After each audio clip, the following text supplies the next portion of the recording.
একটা দেশপ্রেমিক সরকার কখনো সেটা করতে পারে না।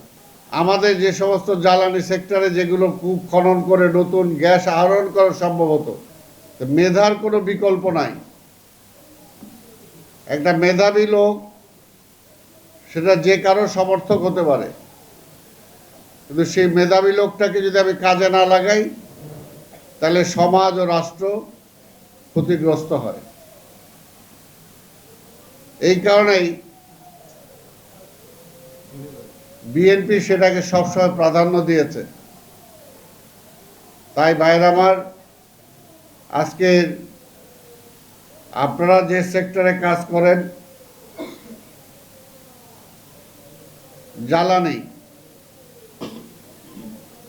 জ্বালানি সেক্টর একটা বিশাল সেক্টর, এবং এই জ্বালানির উপরে নির্ভর করে বলা চলে পুরোটা দেশ। যেমনি একটা মানুষের মধ্যে যদি তার ভিতরে যদি জ্বালানি না থাকে, তার খাদ্য যদি না থাকে, তাহলে সেই স্পিড পাবে কোত্থেকে? ঠিক তেমনি একটা দেশের জ্বালানি সেক্টর যদি ঠিক না থাকে, তাহলে সেই দেশের সেই বাড়িঘর মানুষ খাবার প্রস্তুত করতে পারবে না, মিল ইন্ডাস্ট্রিতে উৎপাদন হবে না, অর্থাৎ সব কিছু স্থবির হয়ে যাবে। এইরকম একটা সেক্টর, সেটাকে যদি ভালো ব্যবস্থাপনা না দেয়া যায়, তাহলে স্বাভাবিকভাবে সামনের দিকে আমরা এগোবো কীভাবে? আপনারা দেখেছেন যে আমাদের এই জ্বালানি সেক্টরে আমাদের গ্যাস দীর্ঘ 17টা বছর আওয়ামী লীগ ক্ষমতায় ছিল। সেই সময় জ্বালানি তেলের নতুন কোনো কূপ খনন করা হয় নাই। শেষের দিকে যখন আমরা বারবার বলতেছি, তখন এসে দুই একটা জায়গায় তারা চেষ্টা করেছে।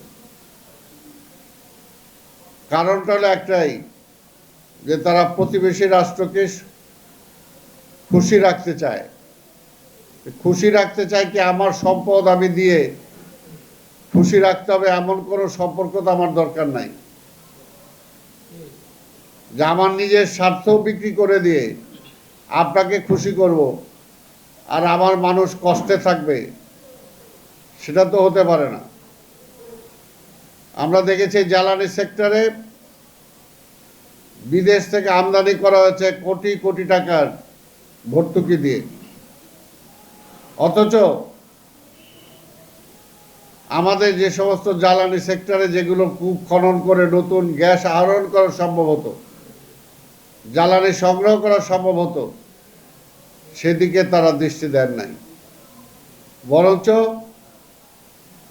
বেশি টাকা দিয়ে বিদেশ থেকে আমদানি করার দিকেই তারা বেশি ব্যস্ত ছিল।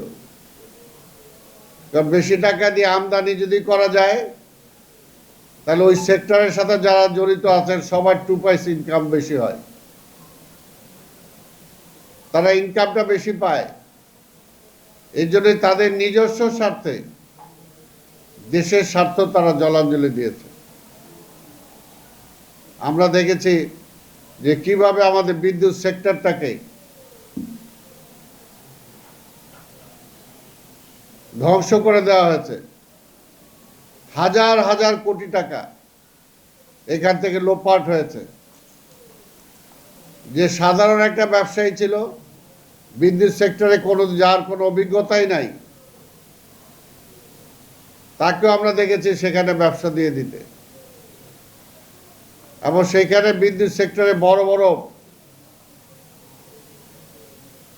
অংশগুলোকে দেওয়া হয়েছে, যদি তারা উৎপাদন করে, যদি সরকার সেটা না কেনে, তারা বসে থেকে তারা পয়সা পাবে।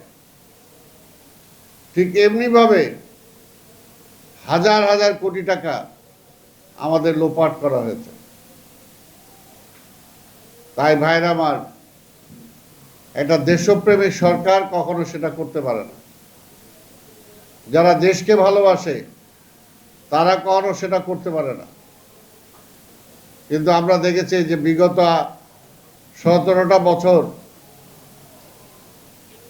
শুধুমাত্র বিদেশকে খুশি করার জন্য বাংলাদেশের প্রত্যেকটা সেক্টরকে ধ্বংস করে দেওয়া হয়েছে।